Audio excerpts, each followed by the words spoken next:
Somewhere in the depths of intergalactic space, light that has been traveling for more than 10 billion years finally reaches a mirror on Earth. And when astronomers decode what that light is telling them, they find something that should not be there. The universe, according to the equations that have guided cosmology for nearly a century, should be assembling its greatest structures at a very particular pace. Galaxies should be clustering together, filaments of dark matter should be thickening into a vast cosmic web, and the largest superclusters in existence should be growing exactly as fast as general relativity predicts. But when researchers measure how tightly matter is actually clumped together across billions of light years, the universe appears to be quieter than it should be. Structure is growing more slowly than the standard model demands. It is a small discrepancy, only a few percent, but in precision cosmology, a few percent is the difference between a universe we understand and a universe hiding something fundamental. Scientists have started calling this the sigma-8 tension, though its informal nickname among some researchers captures the feeling better. A universe that seems to be losing its energy to build structure faster than it should be losing it. This is not a story about the universe literally freezing to death overnight, and it is not evidence that physics has broken. It is something far more interesting, a genuine, still unsolved thermal and structural puzzle sitting at the frontier of modern cosmology, one that may be quietly rewriting our understanding of dark energy, the vacuum of space, and the ultimate fate of everything that exists. To understand why this matters, it helps to remember what the universe's temperature actually means. Space is filled with a faint bath of microwave radiation left over from an era just 380,000 years after the beginning,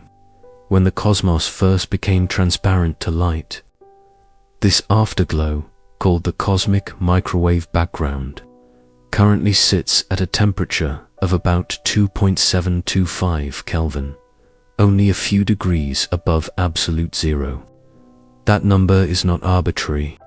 It is a direct consequence of cosmic expansion. As space stretches, the wavelengths of ancient photons stretch along with it, and stretched wavelengths correspond to lower energy and therefore lower temperature. This is simple, well-tested physics, confirmed to extraordinary precision by satellites such as the Cosmic Background Explorer, the Wilkinson Microwave Anisotropy Probe, and the Planck spacecraft. The universe genuinely has been cooling since its earliest moments, and it will keep cooling as long as it keeps expanding. In that narrow sense, calling the universe a body that is losing heat is not dramatic license. It is a description of thermodynamics playing out on a cosmic scale. What has captured the attention of cosmologists in the past several years is not that the cosmos emerges cooling in this expected sense, but that two independent ways of measuring how matter behaves inside that cooling universe do not agree with each other as well as they should. One method looks backward, using the cosmic microwave background itself to infer, through the standard cosmological model known as lambda cold dark matter, how clustered matter ought to be today. The other method looks at the present-day universe directly, mapping the distribution of galaxies, measuring how light from distant sources is bent by intervening mass in a process called gravitational lensing, and counting galaxy clusters to see how much structure has actually formed. When both approaches are compared, the direct, present-day measurements consistently show slightly less clumping than the early universe prediction says there should be. It is as though the cosmic engine that builds galaxies and clusters has been running a little colder, a little less efficiently, than the blueprint from the early universe implies. This discrepancy sits alongside a related, and by now, more famous puzzle called the Hubble tension, in which different methods of measuring how fast the universe is expanding today give answers that disagree by roughly 9%, an amount far too large to be explained by measurement error alone. Some researchers suspect the two tensions are connected, two symptoms of the same underlying flaw in the standard cosmological model. Others argue they may have entirely separate causes. Either way, taken together, they represent the most serious challenge to precision. Cosmology since the discovery of the accelerating expansion of the universe itself. Back in the final years of the 20th century, that discovery is worth revisiting, because it set the stage for everything that followed. In 1998, two independent teams of astronomers, one led by Saul Perlmutter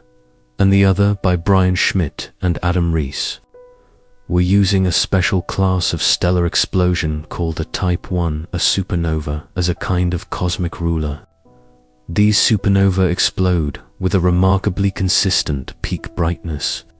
which means their apparent dimness from Earth reveals their true distance with unusual precision. Both teams expected to find that the expansion of the universe was slowing down, dragged by the gravity of all the matter within it. Instead, they found the opposite. Distant supernovae were fainter, and therefore farther away than a decelerating universe could explain. Space itself was expanding faster and faster. Something was pushing the cosmos apart against the pull of gravity. And that something was given a name that intentionally admitted how little was understood about it: dark energy on the Standard Model. Dark energy is represented by a term Einstein himself once introduced and later called his greatest blunder: the cosmological constant, usually written with the Greek letter lambda. In this picture, dark energy is a property of space itself, a constant energy density that does not dilute as the universe expands. Unlike matter or radiation, which thin out as volume increases, because this constant energy density does not weaken over time. Its relative influence grows as everything else spreads out and becomes less dense, which is exactly why the acceleration of cosmic expansion appears to be increasing today rather than fading away. Under this model, the long-term fate of the universe is often described as the Big Freeze, or heat death. Galaxies eventually recede beyond each other's cosmic horizons. Star formation slowly exhausts the available hydrogen. The last stars burn out over trillions of years, and the universe settles into a cold, dark, maximally spread out state where usable energy differences, the very thing needed to do any kind of work or support any kind of process, have been erased. It is a genuinely bleak endpoint, but under a strict, unchanging cosmological constant, it is also an extraordinarily distant one, playing out over timescales that dwarf the current age of the universe by many orders of magnitude. The trouble is that recent data suggests dark energy might not be quite so constant after all. Beginning in the early 2020s, an enormous international survey called the Dark Energy Spectroscopic Instrument, mounted on the Mayall telescope in Arizona, began mapping the three-dimensional positions of tens of millions of galaxies and quasars, reaching back more than 11 billion years into cosmic history. This survey does not measure the acceleration of expansion directly. Instead, it uses a subtle statistical fingerprint left over from sound waves that rippled through the hot plasma of the early universe, a pattern called baryon acoustic oscillations, as a standard ruler to trace how the rate of cosmic expansion has changed over billions of years. When the results were released, first in 2024 and refined further in the years since, they hinted at something unexpected. The data preferred, though did not yet definitively prove, a dark energy that has been weakening slightly over cosmic history rather than remaining perfectly constant. If that preference holds up under further scrutiny, It would mean the cosmological constant is not truly constant, and that dark energy behaves more like a dynamic field, sometimes called quintessence, whose strength can evolve over time. This single possibility, still provisional and still being tested by ongoing and upcoming surveys, would change the entire conversation about the universe's fate. A dark energy that weakens over time could allow gravity to eventually reassert some influence on the largest scales, potentially slowing the runaway expansion rather than letting it accelerate forever. A dark energy that instead strengthens over time could lead to a far more violent ending known as the Big Rip, in which the accelerating expansion eventually becomes so extreme that it tears apart galaxies, then solar systems, then planets, and finally the atoms themselves. A dark energy that remains truly constant, as originally assumed, points back toward the slow, cold Big Freeze. The honest answer, as of the current data, is that scientists do not yet know which of these futures the universe is actually heading toward. And that uncertainty is precisely why the small deficit in cosmic structure growth has become such a closely watched anomaly. It may be an early observational clue pointing toward evolving dark energy, or it may turn out to be explained by something far more mundane. Before reaching for exotic explanations, cosmologists have to rule out the boring ones. And this is where the real detective work of modern cosmology happens. Measuring how clustered matter is across billions of light years is an enormously difficult technical challenge. Weak gravitational lensing surveys, which infer the distribution of both ordinary and dark matter by measuring how the shapes of distant galaxies are subtly distorted by foreground mass, depend on an intricate chain of calibrations, knowing precisely how a telescope's optics blur images, correcting for atmospheric distortion, accounting for the intrinsic alignment of galaxies that has nothing to do with lensing, and modeling how gas physics inside galaxy clusters affects the distribution of matter on small scales. Any uncorrected bias in this chain could artificially suppress the apparent clustering signal, mimicking a real physical effect. Major collaborations, such as the Kilo Degree Survey, the Dark Energy Survey, and the Hyper-Suprime CAM-SUBRU Strategic Program, have each measured this clustering statistic independently. And while their central values differ somewhat, most continue to sit modestly below the value predicted by Planck's early universe measurements. The tension has persisted for close to a decade now, weathering multiple rounds of improved calibration, which is exactly the kind of stubborn persistence that makes physicists start to take an anomaly seriously, rather than dismissing it as a passing systematic error. There is another mundane but genuinely important candidate explanation, and it involves particles almost too shy to detect, neutrinos. These nearly massless particles pour out of nuclear reactions inside stars and from the aftermath of the Big Bang itself, streaming through ordinary matter, through planets, through people, by the trillions every second without leaving a trace. For decades, neutrinos were assumed to be exactly massless, but experiments studying how they oscillate between different types as they travel proved that they must carry a small but non-zero mass. Because neutrinos are so light, they move at speeds close to the speed of light even in the cold present-day universe. And particles moving that fast resist being gravitationally pulled into the dense clumps that become galaxies and clusters. In effect, massive neutrinos act like a smoothing agent, slightly suppressing the growth of structure on certain scales. If the true sum of neutrino masses is larger than the minimal value assumed in the simplest version of the standard cosmological model, That alone could account for at least part of the observed suppression in structure growth. No exotic new physics required. Untangling exactly how much of the effect comes from neutrino mass, how much might come from evolving dark energy,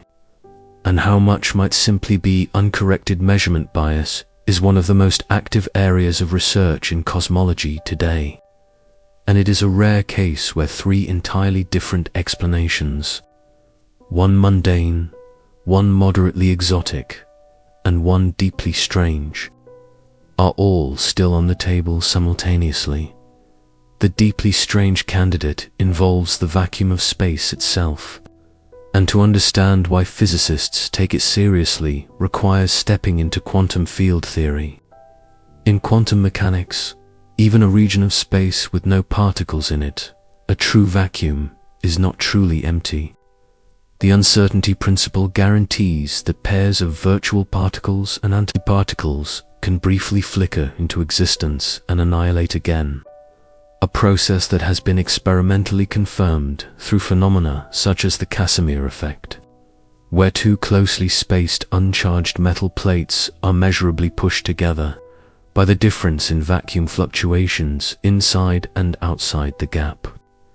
This means the vacuum itself carries energy, and in principle, that vacuum energy should contribute to the cosmological constant,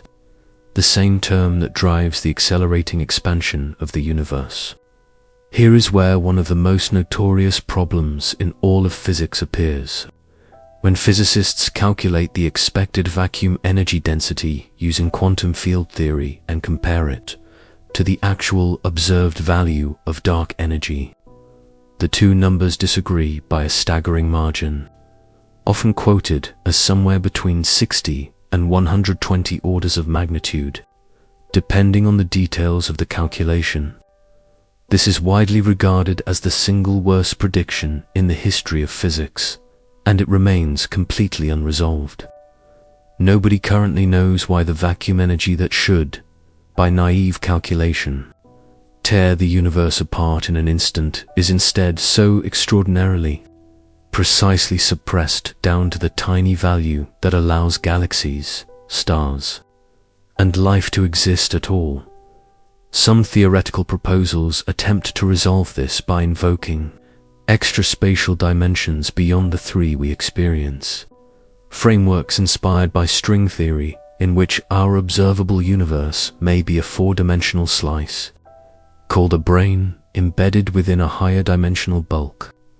In certain versions of these models, it is mathematically possible for energy, including gravitational influence, to leak between branes or propagate through the extra dimensions in ways that could subtly affect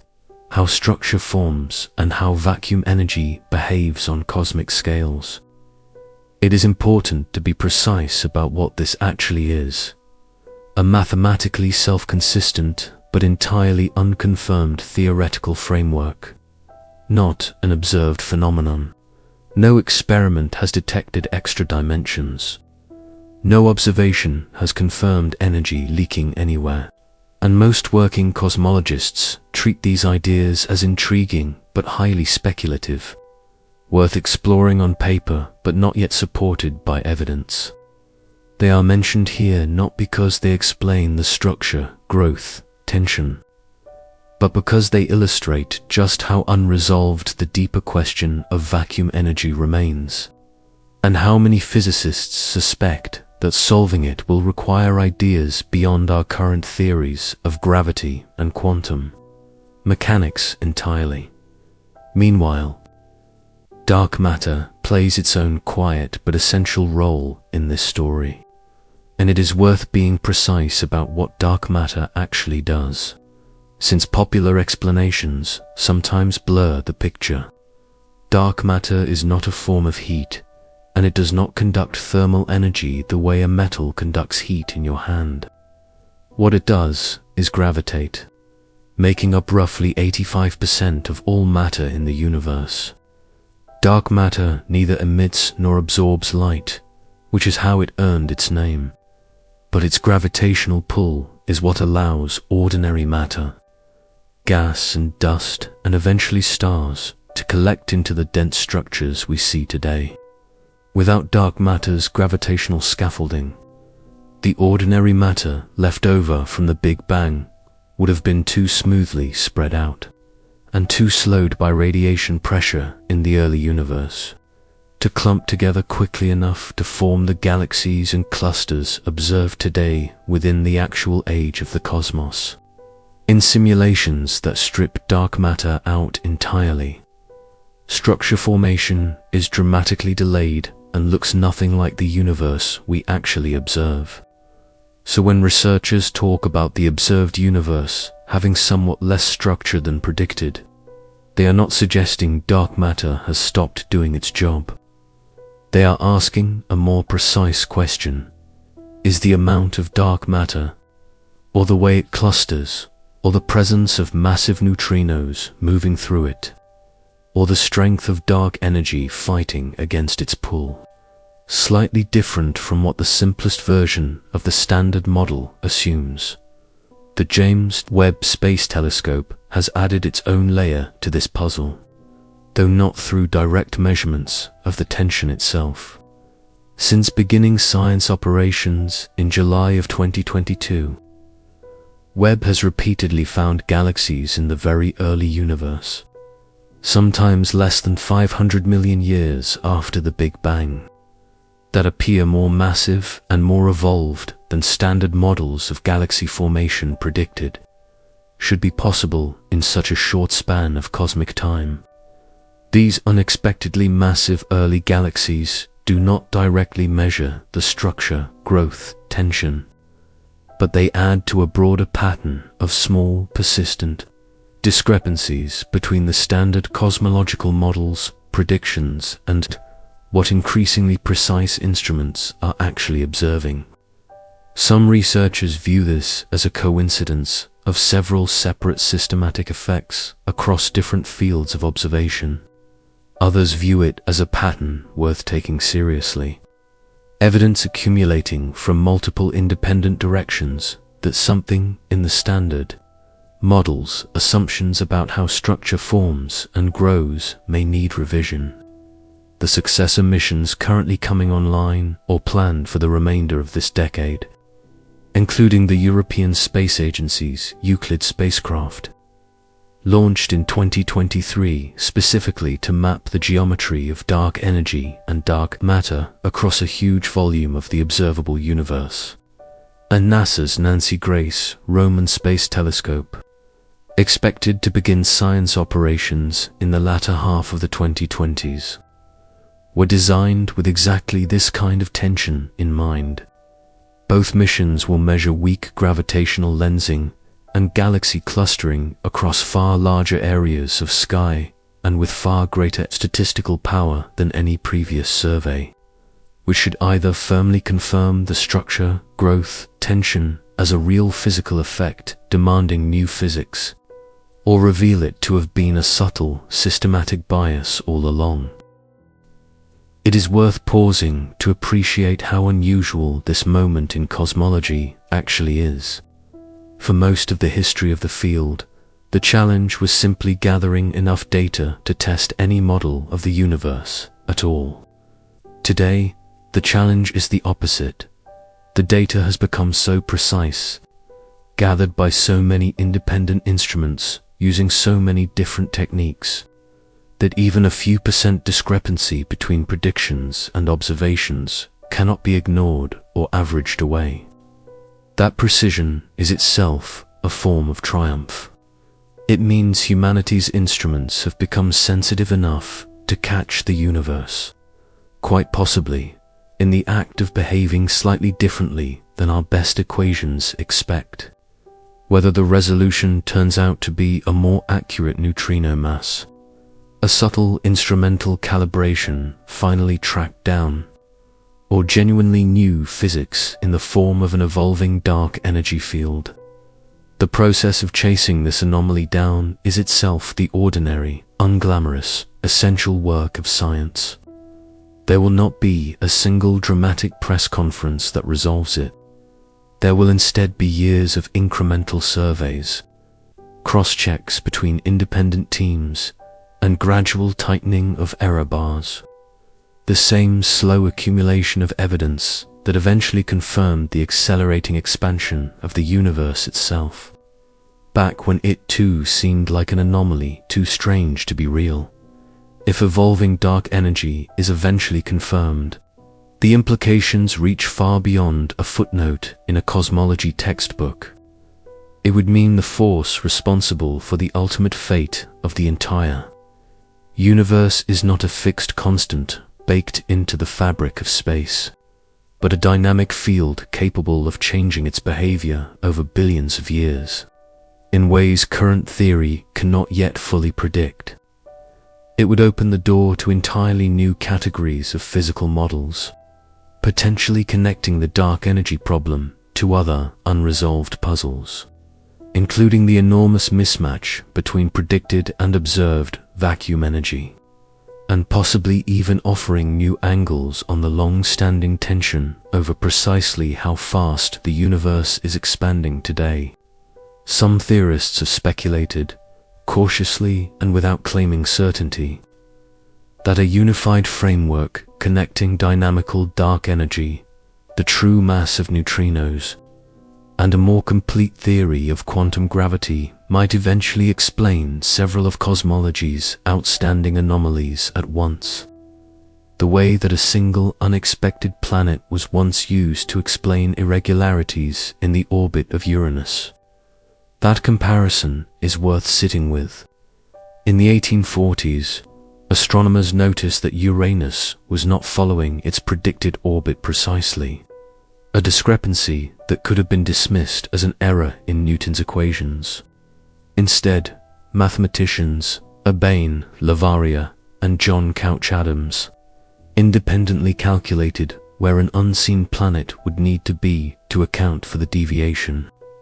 And in 1846, astronomers pointed their telescopes at that exact predicted location and found Neptune waiting there.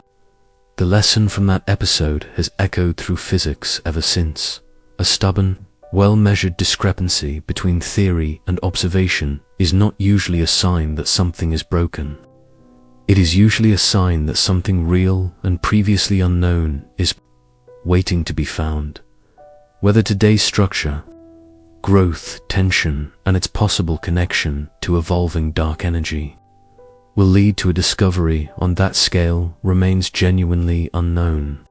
and honest cosmologists are careful to say so. It is entirely possible that within the next several years, as Euclid, the Roman space telescope, and the completed Dark Energy Spectroscopic Instrument Survey deliver their full datasets, the anomaly will simply resolve into a well-understood combination of neutrino mass and minor calibration effects, folded quietly back into an only slightly updated version of the standard model. It is also possible that it will not resolve so easily, and that cosmologists, a decade from now, will look back on this period the way earlier generations looked back on the first hints of cosmic acceleration, as the moment when the universe first revealed a genuinely new piece of physics through nothing more dramatic than a small, persistent number that refused to add up. What can be said with confidence today is this: the universe is cooling, in the most literal thermodynamic sense, as it has been since the earliest fractions of a second after the Big Bang, and it will likely keep cooling for the almost unimaginable stretch of time still ahead of it. Whether that cooling ends in the slow, silent dispersal of the Big Freeze, the violent shredding of a Big Rip, or some third outcome not yet fully understood,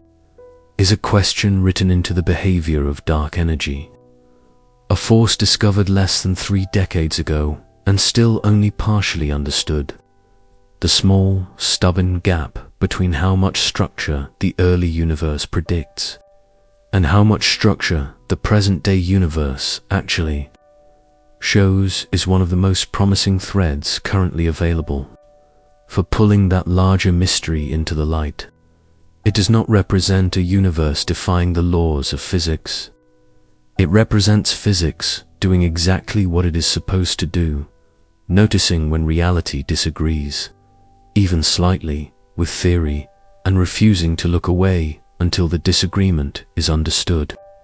Somewhere in the data still being collected by observatories, scattered from the high plateaus of Chile to telescopes orbiting far beyond the moon. The answer to how this story ends is already encoded, waiting for the next generation of instruments, and the next generation of careful, patient scientists to read it. The story of how humanity first learned the universe had a temperature at all is itself worth telling, because it explains why cosmologists reach for thermodynamic language so naturally when describing something as abstract as the growth of galaxy clusters. In 1965, two radio astronomers named Arno Penzias and Robert Wilson were working at Bell Labs in New Jersey, trying to eliminate a persistent, faint hiss of radio noise from a large horn antenna originally built for satellite communication. They cleaned the antenna, checked every wire, and even removed a pair of pigeons that had nested inside it, along with what Penzias later described, with characteristic dry humor, as a white dielectric material. But the noise refused to disappear. It was uniform in every direction they pointed the antenna, day or night, summer or winter. Unknown to them, a team of theoretical physicists at nearby Princeton University, led by Robert Dicke, had been actively searching for exactly this kind of signal, having independently predicted that if the universe had once been in an extremely hot, dense state, it should have left behind a faint, uniform afterglow of radiation, now cooled by billions of years of cosmic expansion down to just a few degrees above absolute zero. When the two groups compared notes, the mystery resolved itself immediately. Penzias and Wilson had accidentally discovered the cosmic microwave background, the oldest light in the universe, and in doing so had delivered what many consider the single most decisive piece of observational evidence for the Big Bang model. They were awarded the Nobel Prize in Physics in 1978 for a discovery that began, almost comically, as an attempt to fix what they assumed was a broken antenna. That afterglow has been measured with steadily increasing precision ever since. First by ground-based instruments, then by the Cosmic Background Explorer satellite in the early 1990s, which confirmed that the radiation followed an almost perfect black body spectrum and revealed the first faint temperature variations across the sky, tiny ripples corresponding to the seeds of future galaxies. Those measurements earned John Mather and George Smoot the Nobel Prize in Physics in 2006. The Wilkinson Microwave Anisotropy Probe extended this work through the 2000s, mapping the full sky in exquisite detail, and the European Space Agency's Planck satellite, operating from 2009 to 2013, pushed the precision further still, producing the most detailed map of the infant universe ever made and pinning down the values of key cosmological parameters, including the very early universe prediction for how much structure should exist today, the prediction that current observations now appear to fall slightly short of. In other words, the tension at the center of this story is only visible because of an unbroken chain of increasingly precise measurements, stretching back to an accidentally discovered hiss of radiostatic from nearly 60 years ago. Entropy is the concept that ties all of this together, and it deserves a clear explanation because it is frequently misunderstood. In the mid-19th century, physicists, including Rudolf Clausius and Ludwig Boltzmann, developed the second law of thermodynamics, which states that in any closed system, entropy, a measure of disorder, or, more precisely, the number of ways a system's microscopic components can be arranged while still looking the same from the outside, never decreases over time. Heat flows from hot objects to cold ones, never spontaneously the other way, and usable energy differences gradually smooth themselves out into uniform, unusable warmth, applied to the universe as a whole. This law implies a directionality to time itself, sometimes called the arrow of time, and it points inexorably toward a future state of maximum entropy, a condition where no further useful work can be extracted from any process anywhere. This is the true thermodynamic meaning behind the Big Freeze, and it has nothing to do with any observational glitch or any anomaly in current data. It is simply the long-term consequence of a universe expanding within the framework of the second law. What the structure, growth, tension, and the possibility of evolving dark energy actually affect is not whether the universe cools, since that outcome was already essentially guaranteed by 19th century physics, but rather the timeline, the texture, and the ultimate character of that cooling. Whether it unfolds as the quiet dispersal of the Big Freeze, the violent shredding of a Big Rip,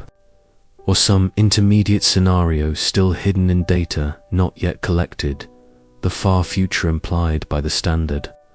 Big Freeze scenario is worth walking through in some detail,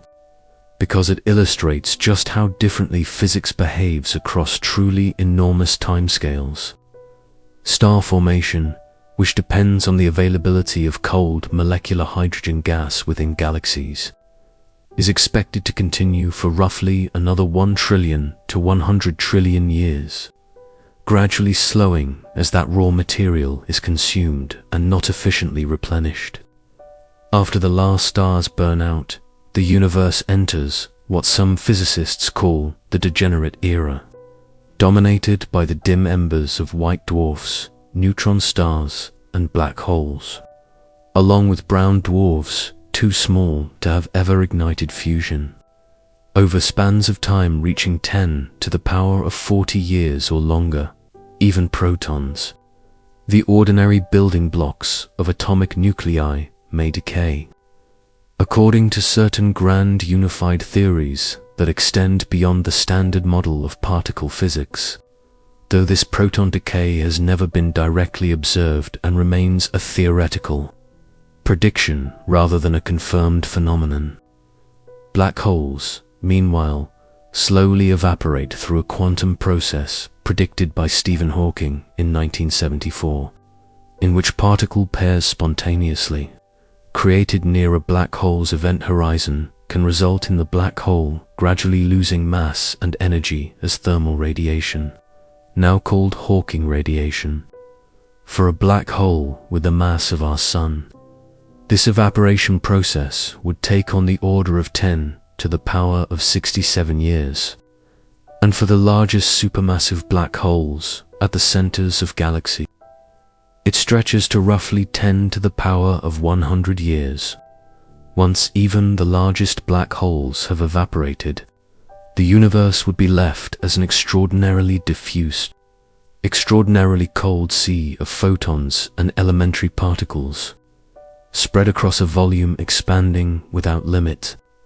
a state of maximum entropy from which no further meaningful change could ever emerge. This entire timeline assumes a dark energy that remains essentially constant. If dark energy is instead found to be dynamical, weakening or strengthening over cosmic time, as some of the newer surveyed data hints it might be, every stage of this timeline could shift substantially, which is precisely why pinning down the true nature of dark energy has become one of the most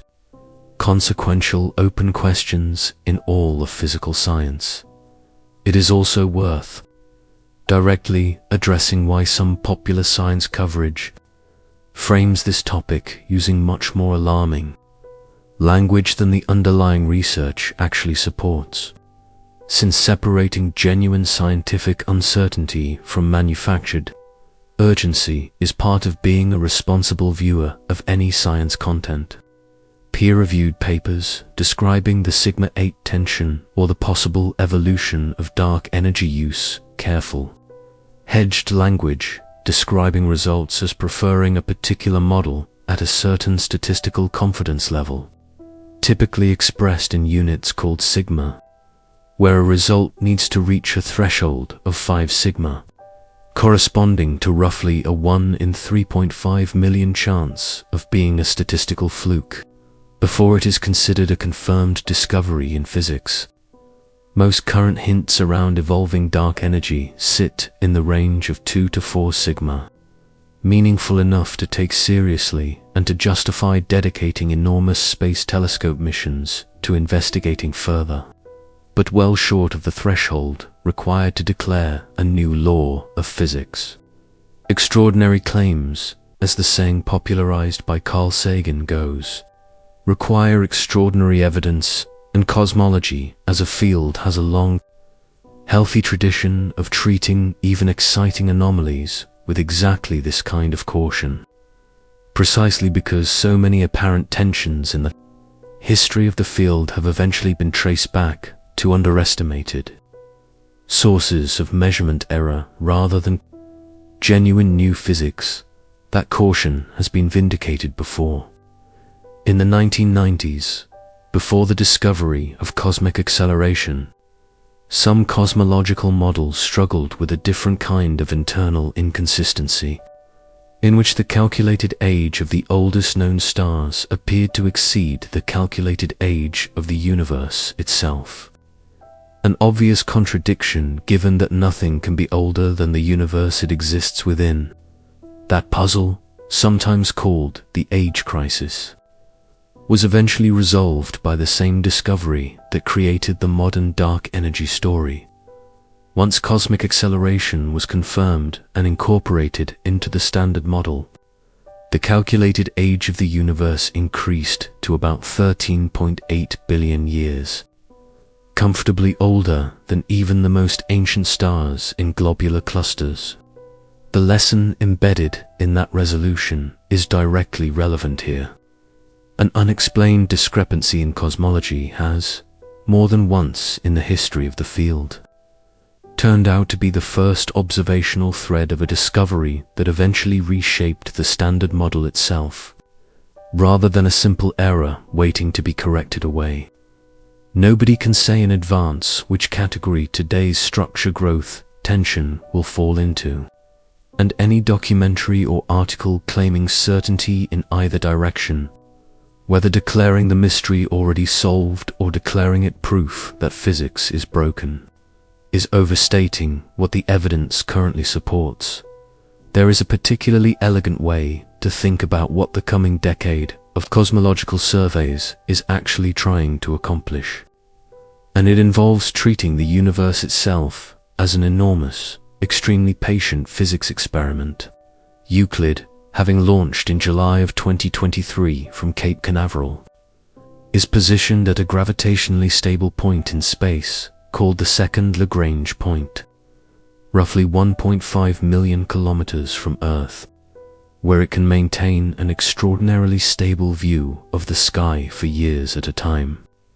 Over its planned mission, Euclid aims to image more than 1/3 of the entire sky, capturing detailed shapes and redshifts for roughly 1.5 billion galaxies, building the most precise three-dimensional map of cosmic structure ever assembled. NASA's Nancy Grace Roman Space Telescope, named after the astronomer often called the mother of the Hubble Space Telescope for her role in championing its development, is designed to complement this effort with a field of view roughly 100 times larger than the Hubble Space Telescopes, while matching Hubble's image sharpness, allowing it to survey enormous swaths of sky efficiently enough to track how dark energy's influence has changed at different points across cosmic history. Together, these missions are essentially designed to settle the question this entire investigation revolves around: is dark energy a true constant, exactly as Einstein's cosmological constant assumed, or is it a dynamic, evolving field whose behavior has changed and may continue to change as the universe ages. The answer, whichever way it falls, will directly determine which long-term fate, the slow big freeze, the violent big rip, or something stranger still, theoretically uncharted, actually awaits the cosmos. For now, the honest scientific position sits in a genuinely fascinating place. A universe cooling exactly as thermodynamics has predicted since the 19th century, but doing so in the context of a present-day structure, growth rate that appears to be running a few % behind the standard model's expectations. A discrepancy that has survived nearly a decade of independent scrutiny from multiple major sky surveys, and that may be connected to tentative, not yet confirmed hints that the dark energy driving the universe's accelerating expansion could be weakening over cosmic time rather than remaining eternally constant. Untangling how much of this puzzle comes from underestimated neutrino mass, how much from still uncorrected instrumental bias, and how much, if any, from genuinely new physics is precisely the work now underway across observatories on Earth and in space. What makes this moment worth paying attention to is not that scientists have found a crack in the laws of physics, but that they have found something far more valuable, a real, measurable disagreement between theory and observation, persistent enough to demand an answer, and significant enough that the answer, whenever it finally arrives, is likely to reshape how humanity understands the beginning, the present, and above all, the ultimate ending of everything. Dark matter's own discovery story runs on a strikingly similar pattern to the one unfolding today, and it is worth telling in full because it shows how an anomaly dismissed for decades eventually became one of the pillars of modern cosmology. In the 1930s, a Swiss astronomer named Fritz Zwicky was studying the Coma galaxy cluster, measuring how fast individual galaxies within it were moving relative to one another. Using the total visible mass of the cluster, he calculated how much gravitational pull should be holding those galaxies together, and found that the visible matter fell far short, by roughly a factor of several hundred, of what was needed to keep the cluster from flying apart. Zwicky proposed that some form of unseen matter, which he called Dunkelmaterie, dark matter in German, must be supplying the missing gravitational glue. His result was largely set aside for decades, partly because Zwicky was regarded by some colleagues as difficult to work with, and partly because a single cluster measurement was not considered strong enough evidence to overturn assumptions about the universe's composition. It took until the 1970s, when astronomer Vera Rubin, working with Kent Ford, carefully measured the rotation speeds of stars at different distances from the centers of spiral galaxies, to force the issue back into the mainstream. Newtonian physics predicted that stars far from a galaxy's center should orbit more slowly than stars close in, the same way outer planets in the solar system orbit the sun more slowly than inner ones. Instead, Rubin found that rotation speeds stayed roughly flat, or even increased slightly, far out into the visible edges of galaxies and beyond. A result that could only be explained if each galaxy were embedded in a much larger, invisible halo of extra mass. Rubin's meticulous, repeated measurements across dozens of galaxies eventually made the case impossible to dismiss. And by the 1980s, dark matter had become a standard, if still mysterious, component of the cosmological model. The parallel to today's structure, growth tension, is direct, an initially puzzling, statistically modest discrepancy, repeatedly measured and refined over years by careful observers, eventually became accepted not because a single dramatic experiment settled it, But because the anomaly simply refused to go away no matter how carefully it was checked, the nature of dark matter itself remains one of physics' great open questions, layered on top of the dark energy puzzle rather than separate from it. The leading candidate for decades has been a hypothetical class of particle called a weakly interacting massive particle, or WIMP, which would interact with ordinary matter only through gravity and the weak nuclear force, making it almost entirely invisible to direct detection, while still being massive enough to explain the observed gravitational effects. Enormous, extraordinarily sensitive detectors have been built specifically to catch the rare moment.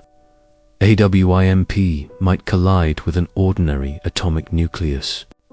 including experiments buried deep underground to shield them from cosmic ray interference,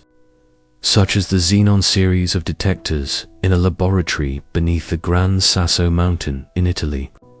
and the Lux-Zeppelin experiment operating nearly 1.5 kilometers underground in a former gold mine in South Dakota. Despite years of increasingly sensitive searches, no confirmed WIMP detection has ever been made, which has led many physicists to broaden their search to alternative candidates, including Ixion, an extremely light hypothetical particle originally proposed to solve an unrelated problem in nuclear physics,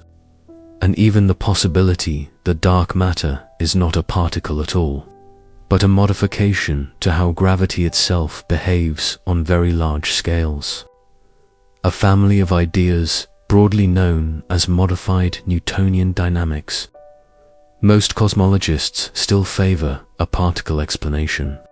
since modified gravity theories have struggled to reproduce the full range of evidence for dark matter, particularly the way it visibly separates from ordinary matter in colliding galaxy clusters such as the Bullet cluster, where gravitational lensing maps show the dominant mass concentration has passed straight through the collision, while the hot, ordinary gas has been slowed and left behind. A result that is difficult to explain without invoking some form of collisionless, invisible matter. But the fact that dark matter's fundamental identity remains unknown, more than 90 years after Zwicky's original measurement, is itself a humbling reminder of how much about the universe's basic composition is still genuinely unresolved. Quintessence, the theoretical framework most often invoked to explain a dark energy that changes over time, deserves a more careful explanation than a passing mention, because it represents one of the more serious ideas competing with the simple cosmological constant. In quintessence models, dark energy is not a fixed property built into the geometry of empty space itself, but rather a dynamical field, conceptually similar to the field theorized to have driven the extraordinarily rapid expansion in the first, tiny fraction of a second after the Big Bang, a period called cosmic inflation, just as the inflatened field that is thought to have powered inflation could, in principle, change its energy density over time as it rolled toward a lower energy state. A quintessence field could likewise evolve, meaning the effective strength of dark energy's push against gravity would not be fixed, but could strengthen or weaken depending on the field's behavior. Different quintessence models make different predictions about how this evolution should unfold, some predicting a dark energy that has been steadily weakening since the universe was about half its current age, matching reasonably well with the tentative preference seen in the dark energy spectroscopic instrument's early results, and others predicting different patterns entirely, distinguishing between these competing quintessence models, or ruling them out entirely in favor of a simple constant, requires exactly the kind of large, precise, multi-epoch survey data that Euclid and the Roman Space Telescope are being built to provide, tracking the expansion, history, and structure, growth, history of the universe, across a wide enough span of cosmic time to detect subtle changes in dark energy's behavior that a single snapshot measurement could never reveal. It is worth being equally careful and precise about the multiverse and extra dimension ideas mentioned earlier, since they occupy an unusual position in physics, taken seriously by many working theorists as mathematically rich frameworks while remaining entirely outside the reach of direct experimental confirmation. String theory, the framework most associated with these ideas, emerged in the 1960s and 70s initially as an attempt to describe the strong nuclear force, before evolving into a far more ambitious candidate for unifying all of the fundamental forces, including gravity, within a single mathematical structure. For the mathematics of string theory to remain internally consistent, it generally requires more spatial dimensions than the 3 we experience directly, often 10 or 11 total dimensions depending on the specific version of the theory, with the extra dimensions typically imagined as curled up at scales far too small to detect with any current or foreseeable experiment. Some versions of the theory, particularly those involving structures called brains, do allow for scenarios in which our observable universe is one such brain floating within a higher dimensional space, and in certain of these models it becomes mathematically possible for gravity,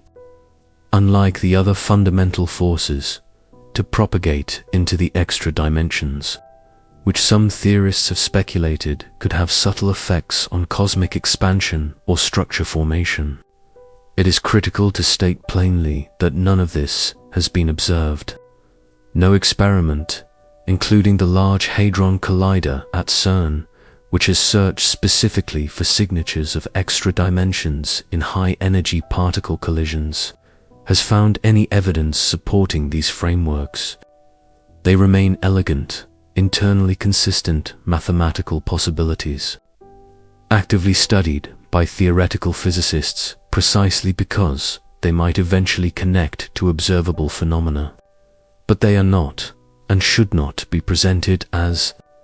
an explanation for the structure growth, tension, or any other current cosmological anomaly.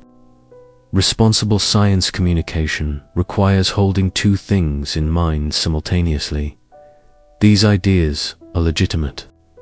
serious areas of theoretical research, and they are also currently unconfirmed speculation, a distinction that matters enormously when separating genuine scientific uncertainty from science, fiction dressed up as fact. The James Webb Space Telescope's unexpected discoveries deserve a fuller treatment as well, both because they illustrate how quickly a single new instrument can generate fresh anomalies, and because they show the same pattern of careful, iterative scientific scrutiny playing out in close to real time. Shortly after Webb's first deep field images were released in July of 2022, astronomers began identifying candidate galaxies at redshifts high enough to place them within the first few 100 million years after the Big Bang, some appearing surprisingly bright, compact, and seemingly well-formed for objects so early in cosmic history. A number of these early candidates, given informal nicknames within the astronomical community, appeared to have stellar masses comparable to the Milky Way, despite existing when the universe was less than 3% of its current age, a result that, if confirmed exactly as first measured, would have been very difficult to reconcile with standard models of how quickly gas collapses into stars and galaxies assemble. Follow-up observations using Webb's spectroscopic instruments, which can measure a galaxy's true distance and composition far more precisely than the initial photometric estimates based on color alone, subsequently revised many of these extreme mass and distance estimates downward, resolving some but not all of the initial tension. A meaningful subset of unusually massive, unusually early galaxies has survived this more careful scrutiny, keeping alive a genuine, still debated puzzle within galaxy formation theory, sometimes discussed under the informal label of the impossible early galaxy problem. Proposed explanations range from more efficient early star formation than current models assume, to the possibility that early supermassive black holes contributed additional light that inflated apparent stellar mass estimates, to more speculative suggestions that early dark matter halos assembled and grew more quickly than standard cold dark matter simulations predict. This last possibility connects directly back to the broader structure growth story, since a universe in which dark matter halos build up mass on a different timescale than currently modeled could, in principle, help explain both the surprisingly early massive galaxies Webb has found and the surprisingly suppressed structure growth measured in the present-day universe, though this connection remains a hypothesis under active investigation rather than an established result. The weak gravitational lensing technique that underlies much of the present-day structure growth measurement deserves a slightly deeper explanation of its own, since understanding how it works clarifies exactly why cosmologists trust it enough to build entire space missions around it, while also explaining why systematic errors remain such a persistent concern when light from a distant background galaxy travels toward Earth. Any mass that lies along its path, whether an individual galaxy, a galaxy cluster, or the diffuse, largely invisible cosmic web of dark matter filaments, bends that light slightly according to general relativity. In the same way Einstein's theory predicted starlight would visibly bend around the Sun during the famous 1919 solar eclipse expedition led by Arthur Eddington,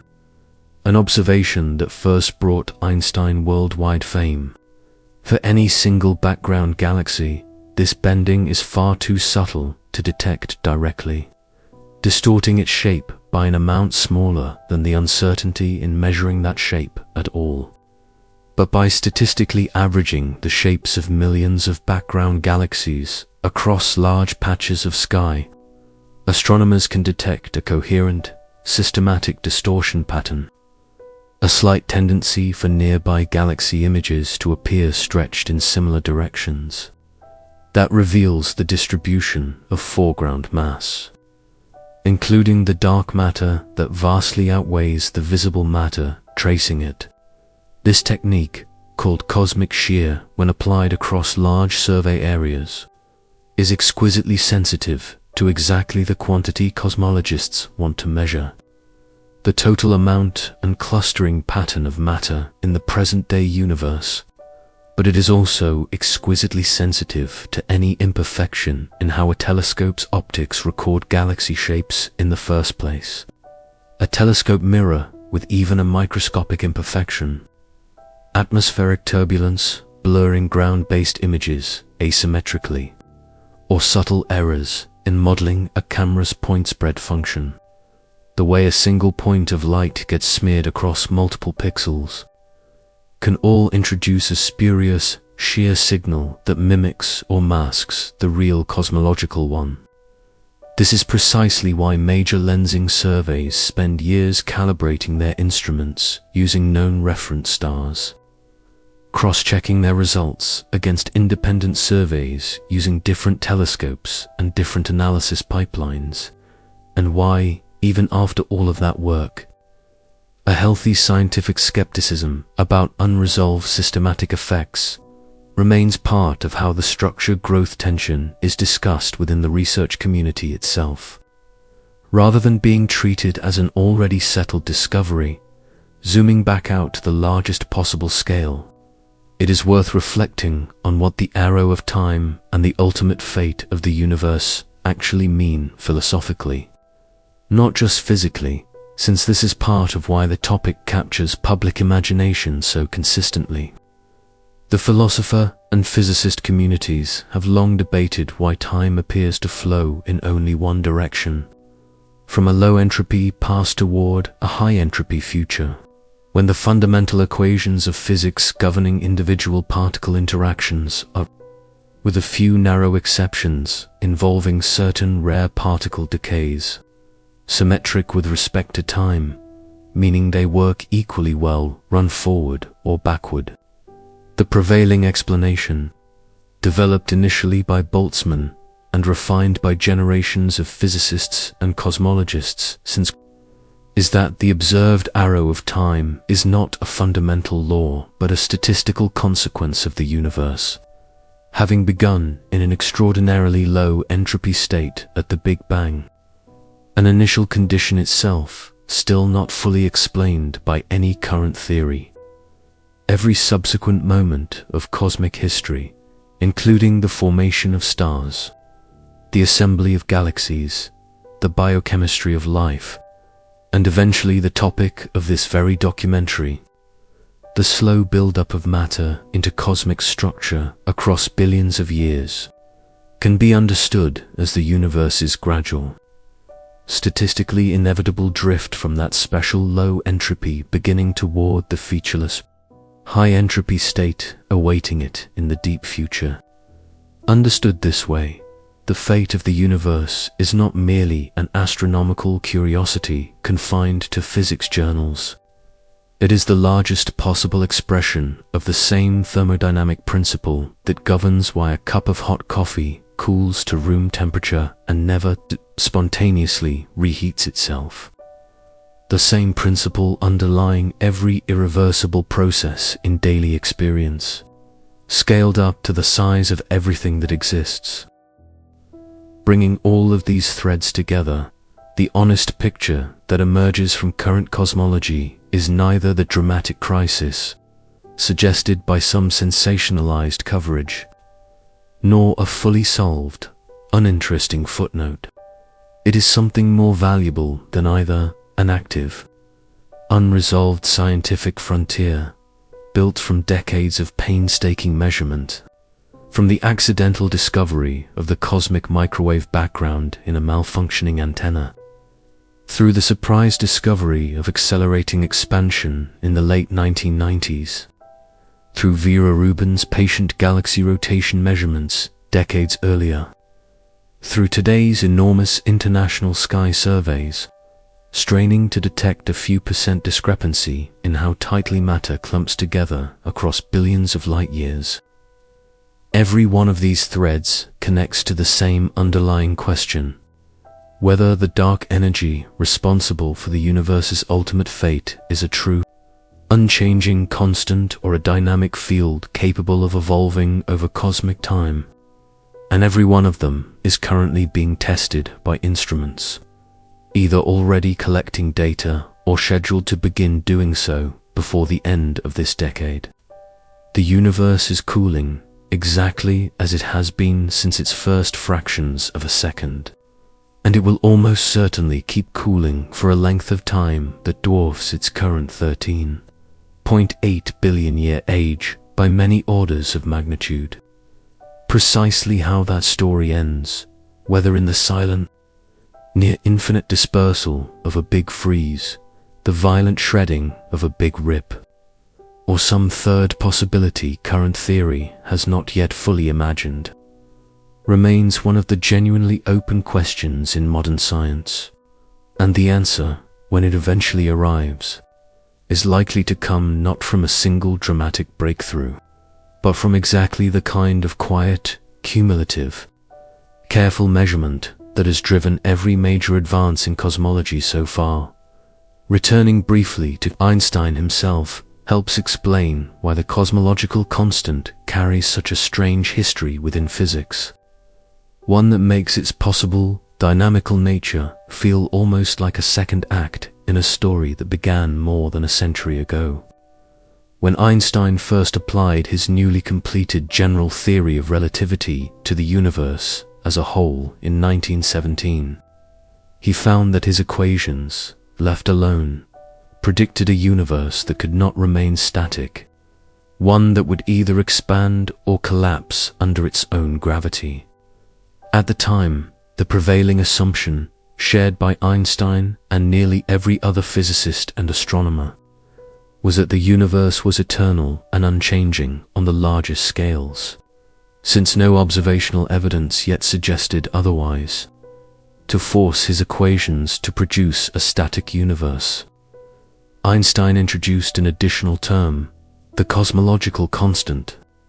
a kind of built-in repulsive pressure precisely calibrated to balance gravity's attractive pull and hold the universe still.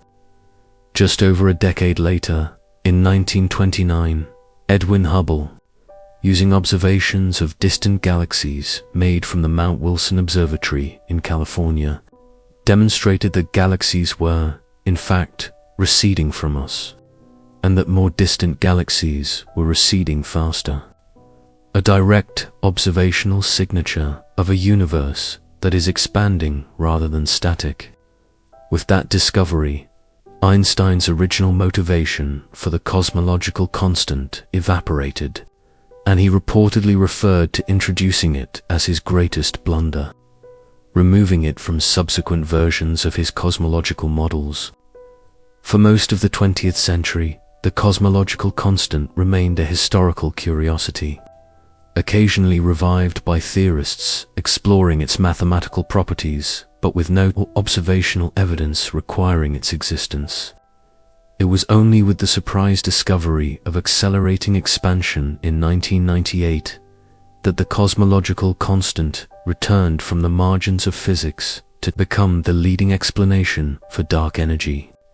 transforming what Einstein once considered an embarrassing mistake into what many now consider the best current description of the dominant component of the universe's total energy budget, making up close to 70% of everything that exists. That a single mathematical term could be introduced for the wrong reason, discarded as a mistake, and then resurrected decades later as possibly the most important quantity in cosmology is one of the more remarkable arcs in the history of science. And it is precisely this term, and whether it is truly constant or subtly evolving, that sits at the heart of today's structure growth and dark energy puzzle. The Hubble tension, mentioned earlier as a companion mystery to the structure growth tension, deserves a fuller explanation of its own,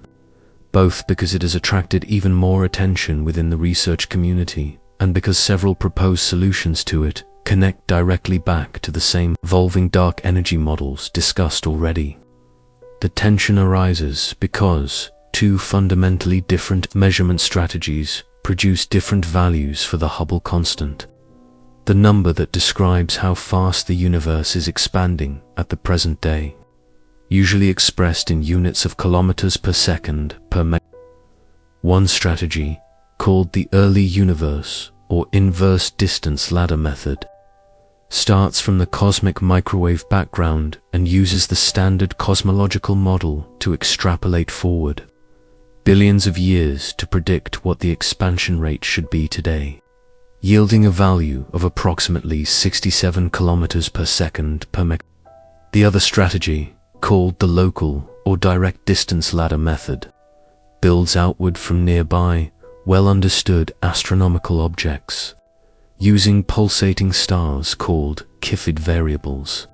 whose brightness fluctuations reveal their true luminosity and therefore their distance, calibrated against even closer parallax measurements, to establish distances to galaxies hosting Type 1a supernova, and from there measuring the present-day expansion rate directly. This method, refined over many years by teams including one led by Adam Rees, one of the astronomers who helped discover cosmic acceleration in the first place, consistently yields a higher value, typically around 73 kilometers per second per megaparsec. The gap between these two numbers, roughly 9%, has persisted and, in some analyses, grown more statistically significant as both methods have been refined with additional data, including especially precise measurements. made possible by the James Webb Space Telescope's ability to observe keyfied variables with far less contamination from crowded stellar fields than was possible with the Hubble Space Telescope alone. Proposed solutions span an enormous range from early dark energy models, in which a temporary burst of additional dark energy density existed briefly in the early universe before fading away, subtly altering the standard model's early universe prediction without requiring dark energy today to behave any differently than a simple constant. Two more exotic suggestions involving modified neutrino properties, to the more mundane possibility that our own galaxy happens to sit within an unusually large, unusually empty region of the universe, sometimes called a local hole, which could locally bias direct distance ladder measurements without reflecting the true global expansion rate. As with the structure growth tension, no single explanation has yet gathered enough evidence to be considered confirmed. And many cosmologists suspect that whatever eventually resolves the Hubble tension may turn out to be connected to whatever eventually resolves the structure growth tension as well. Since both point toward possible modifications of the same underlying dark energy sector, it is worth pausing on early dark energy models specifically, since they illustrate just how creative and precise theoretical cosmology has become in response to these tensions. In these models, a new form of energy, distinct from the dark energy responsible for today's accelerating expansion, would have briefly contributed a meaningful fraction of the universe's total energy density at a very specific early epoch, shortly before the cosmic microwave background was emitted, before rapidly diluting away and becoming negligible by the time structure formation began in earnest. Because the amount and timing of ordinary matter, radiation, and dark energy in the early universe directly determines the sound horizon, a specific physical distance imprinted in the pattern of the cosmic microwave background that serves as the standard ruler for the early universe method of measuring the Hubble constant.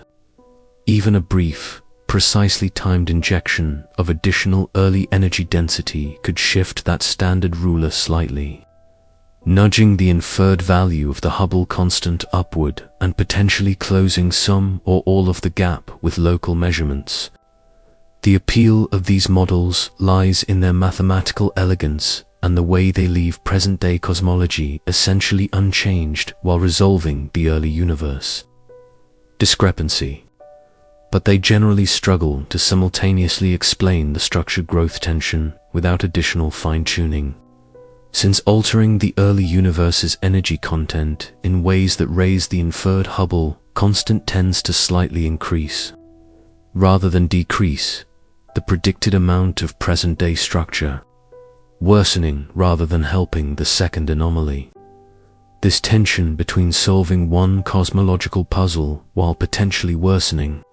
another is a recurring theme in this area of research, and it is part of why no single proposed fix has yet achieved broad consensus among cosmologists, despite years of intense theoretical effort from research groups around the world.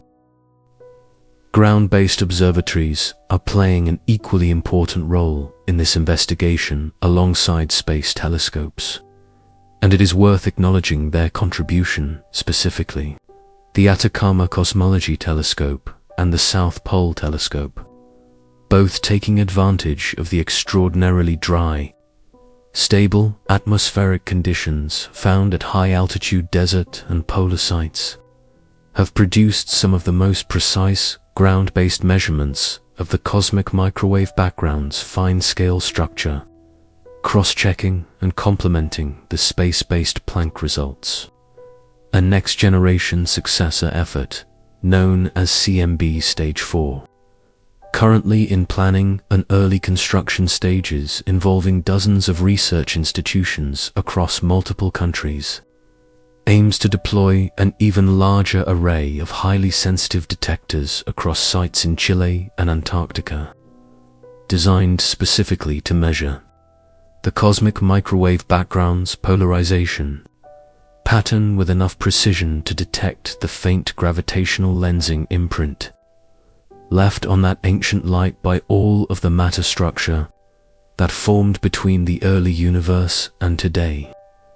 This particular measurement, called cosmic microwave background lensing, offers yet another completely independent way of testing the structure growth tension, since it traces the accumulated gravitational influence of all matter along the entire line of sight back to the early universe, rather than relying on the shapes of foreground galaxies the way weak lensing surveys of the present-day universe do, having multiple, genuinely independent techniques: cosmic shear from galaxy surveys, cosmic microwave background lensing from CMB experiments, and galaxy cluster counts from X-ray and optical surveys, all converging on a consistent answer, is exactly the kind of cross-validation that eventually turns a suspected anomaly into an accepted discovery. And it is precisely this convergence that the current generation of instruments, coming online across the second half of this decade, is specifically designed to achieve. There is a broader lesson embedded in how the scientific community has chosen to respond to these tensions, one that speaks to the health of the field as a whole rather than to any single measurement, rather than rushing to declare either that the standard cosmological model has been broken or that the anomalies are certainly nothing more than measurement error. The overwhelming majority of published research treats both tensions as open, actively investigated questions with dedicated conference sessions, review papers synthesizing dozens of independent measurements, and coordinated efforts between rival survey teams to compare methodologies and identify possible sources of disagreement. This kind of collaborative scrutiny, where competing research groups using different instruments and different techniques actively try to find flaws in each other's results, is not a sign of a field in crisis. It is the ordinary functioning immune system of science, the process by which genuine discoveries are eventually separated from statistical flukes and subtle systematic errors. The fact that both the Hubble tension and the structure growth tension have survived roughly a decade of this kind of adversarial scrutiny without being explained away is precisely why they are taken so seriously today, and precisely why so much observational effort and financial investment, running into billions of dollars across multiple national space agencies, is currently being directed toward resolving them with the next generation of instruments. Standing back from all of the technical detail, it is worth returning to the simple, almost paradoxical image with which this exploration began: a universe cooling as it always has, while somehow appearing to be building less structure than expected within that cooling.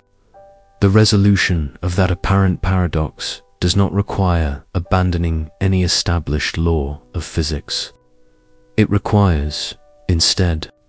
a more precise understanding of exactly how dark energy, dark matter,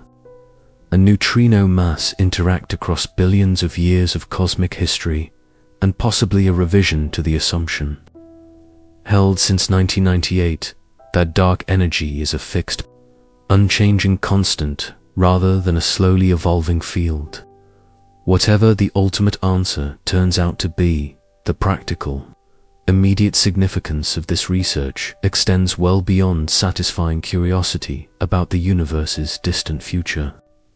Understanding whether dark energy is constant or dynamical bears directly on some of the deepest open questions in fundamental physics, including the enormous, still unresolved mismatch between the observed and theoretically predicted energy density of the vacuum, a problem that has resisted explanation for decades and that many physicists consider one of the most important unsolved puzzles in all of science. A confirmed detection of evolving dark energy would not just refine a number in a cosmology textbook. It would represent the first direct observational evidence that the mysterious energy filling empty space, responsible for the accelerating expansion of everything, is not the simple, static property Einstein once dismissed as a mistake, but a genuinely dynamic feature of reality, opening an entirely new chapter in the decades-long effort to understand what the universe is fundamentally made of, and what its story ultimately becomes. Every generation of astronomers has faced a version of this same challenge, taking the most precise instruments available to them and pointing them at the largest, most fundamental questions the universe offers. From Hubble's 1920s measurements that first revealed cosmic expansion, to Penzias and Wilson's accidental discovery of the universe's afterglow in the 1960s, to the supernova teams of the 1990s, who discovered that expansion was accelerating when they expected to find the opposite, to the current generation of researchers combing through data from Euclid, the Dark Energy Spectroscopic Instrument, and the soon-to-launch Nancy Grace Roman Space Telescope, chasing down a few percent discrepancy that might, or might not, turn out to be the next thread in that same unbroken chain of discovery. What connects all of these moments is not certainty, but the willingness to take a small, persistent disagreement between prediction and observation seriously enough to spend years, sometimes decades, building the instruments and gathering the data needed to understand it properly. The universe, it turns out, has never been shy about hiding its most important secrets inside the smallest, most stubborn discrepancies, waiting patiently for someone precise enough and persistent enough to notice. There is one more dimension of this story worth exploring before drawing the threads together,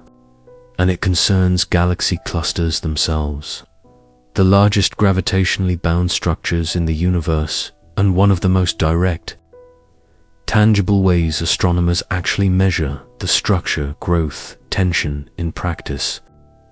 A galaxy cluster can contain anywhere from a few hundred to several thousand individual galaxies,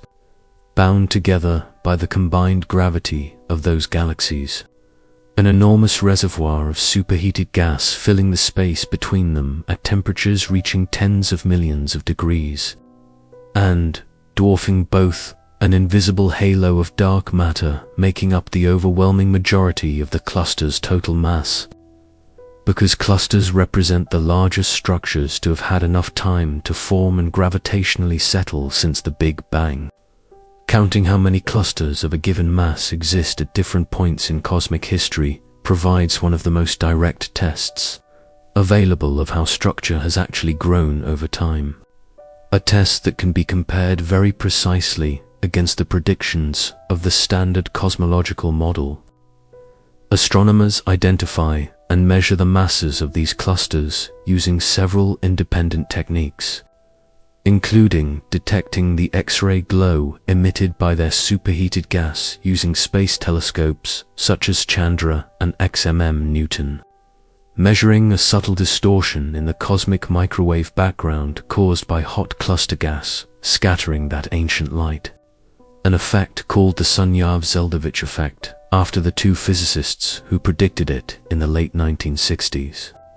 and directly mapping cluster mass through the gravitational lensing distortion of background galaxies passing near or through the cluster. When these cluster counting methods are compared against the early universe prediction derived from Planck's cosmic microwave background measurements, they consistently find somewhat fewer massive clusters than expected. Another independent line of evidence pointing toward the same modest structure growth deficit found through weak lensing surveys. The fact that two conceptually very different measurement techniques one based on statistically averaging the subtle shape distortions of millions of individual background galaxies, the other based on directly counting the number and mass of the largest bound structures in the universe, arrive at a broadly consistent picture of suppressed structure growth is one of the stronger pieces of evidence that this tension reflects something real about the universe, rather than a quirk specific to any single measurement method. The Sunyaev-Zeldovich effect deserves a moment of its own explanation, since it represents an unusually elegant piece of physics connecting the oldest light in the universe to some of its youngest and hottest structures. As photons from the cosmic microwave background travel across billions of light years on their way to Earth, a small fraction of them pass directly through the ionized gas filling the space within a galaxy cluster. When this happens, high-energy electrons in that gas occasionally collide with and transfer a small amount of energy to the passing microwave photons, a process called inverse Compton scattering, slightly boosting the photon's energy and subtly distorting the observed cosmic microwave background spectrum in the direction of that cluster. This distortion, first predicted by Soviet physicists Rashid Sunyaev and Yakov Seldovich in 1969 and first observationally confirmed in the 1970s, has a crucial and unusual property. Unlike ordinary light from distant objects, which grows fainter with distance according to the familiar inverse square law, the size of the Sunyaev-Zeldovich distortion does not depend on how far away the cluster is, only on the properties of the hot gas itself. This makes it an extraordinarily powerful tool for detecting galaxy clusters across almost the entire observable universe, including extremely distant, extremely early clusters that would be far too faint to detect using their ordinary emitted light alone, and telescopes specifically designed to hunt for this effect, including the South Pole Telescope and the Atacama Cosmology Telescope mentioned earlier, have used it to build large, statistically robust catalogues of galaxy clusters stretching back across much of cosmic history, providing exactly the kind of long baseline data needed to track how cluster formation, and therefore large-scale structure growth, has actually unfolded over billions of years. Considering all of this evidence together, it becomes possible to appreciate why the current moment in cosmology feels too many researchers actively working in the field, less like a crisis and more like the leading edge of what could become a genuinely transformative decade. Multiple independent lines of evidence spanning weak gravitational lensing of individual galaxies. Galaxy cluster counts derived from 3 separate detection techniques, and possible hints of evolving dark energy from large-scale galaxy surveys, all point in a broadly consistent direction. A universe whose present-day structure and expansion history deviates, modestly but persistently, from the simplest version of the standard cosmological model. None of this evidence, taken individually, would be considered sufficient to overturn decades of otherwise extraordinarily successful cosmological theory. The standard model, after all, correctly predicts the detailed pattern of temperature fluctuations in the cosmic microwave background, the observed abundance of light elements such as helium and lithium forged in the first few minutes after the Big Bang, and the broad, large-scale distribution of galaxies across the observable universe. An extraordinary track record of successful predictions built up over more than half a century of research. But taken together, the accumulating small discrepancies in the Hubble constant, in structure growth, in the possible time evolution of dark energy, and in the surprisingly massive early galaxies found by the James Webb Space Telescope, have reached a critical mass of scientific interest sufficient to justify treating them as a coherent, interconnected puzzle rather than a collection of unrelated statistical curiosities, and sufficient to justify the enormous financial and scientific investment currently being poured into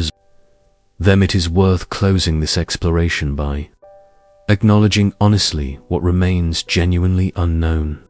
since intellectual honesty about the limits of current knowledge is itself one of the most valuable things science communication can offer. Nobody currently knows for certain whether dark energy is truly constant or slowly evolving. Nobody currently knows for certain how much of the observed structure growth deficit reflects real new physics versus underestimated neutrino mass or uncorrected measurement systematics. Nobody currently knows whether the Hubble tension and the structure growth tension share a common cause, or represent two entirely separate problems that happen to be under investigation at the same time. And nobody currently knows, with any precision, which of the universe's possible long-term fates, the slow, cold dispersal of the Big Freeze,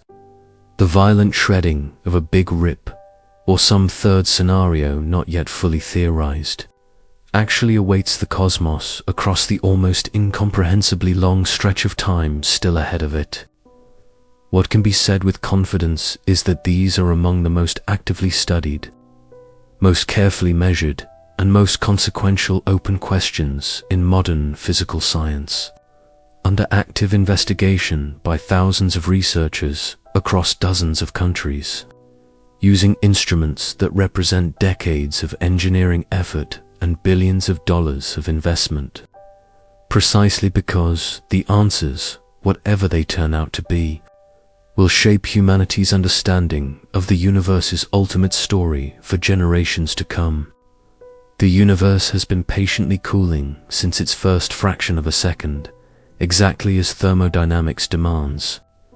and it will almost certainly keep doing so for a length of time that makes even its current 13.8 billion year history look like the briefest possible opening moment. Precisely how that long cooling unfolds, and precisely what the still mysterious dark energy filling every corner of empty space intends to do across the eons still ahead, remains one of the great unfinished stories in all of science, being written one carefully measured percentage point at a time, by the largest and most ambitious astronomical surveys humanity has ever built. It is worth reflecting, finally, on why a topic this technical, involving statistical confidence levels, gravitational lensing calibration, and the subtle behavior of a hypothetical scalar field, manages to feel so viscerally compelling to anyone who spends time thinking about it seriously. Part of the answer lies in scale. Every discrepancy discussed here, whether it is the sigma-8 tension in structure growth or the 9% gap in the Hubble constant, is being measured across the largest distances and the longest timescales accessible to any scientific instrument ever built. Distances measured in billions of light years and timescales measured in billions of years. And yet the numbers involved are pinned down to precisions of a few percent. An achievement that would have seemed like fantasy to the astronomers of even a single generation ago. Part of the answer lies in stakes. Nothing less than the ultimate fate of everything that exists. Every star, every galaxy, every possible future observer anywhere in the cosmos depends on the true nature of dark energy, on whether it is a fixed, unchanging property of empty space or a dynamic field capable of evolving across cosmic time. And part of the answer lies simply in the nature of genuine scientific mystery itself. The fact that these are not questions being asked idly, but questions with real, testable, falsifiable answers. Answers that specific instruments, already built, already launched, or scheduled to begin operating within the next several years, are actively working to provide. Euclid is already gathering data.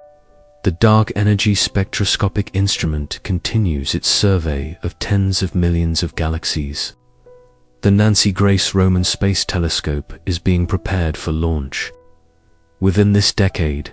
quite possibly within the next few years. The tentative hints discussed throughout this exploration, the possible evolution of dark energy, the modest deficit in observed cosmic structure, the surprisingly massive early galaxies revealed by James Webb, will either solidify into confirmed discoveries that reshape the standard model of cosmology, or dissolve, as many previous anomalies have, into a more complete and more accurate version of the theory that already exists. Either outcome will represent genuine scientific progress, and either outcome will bring humanity one careful, hard-won measurement closer to understanding not just how the universe began, but how, across the almost unimaginable expanse of time still ahead of it, the story of everything eventually comes to its end.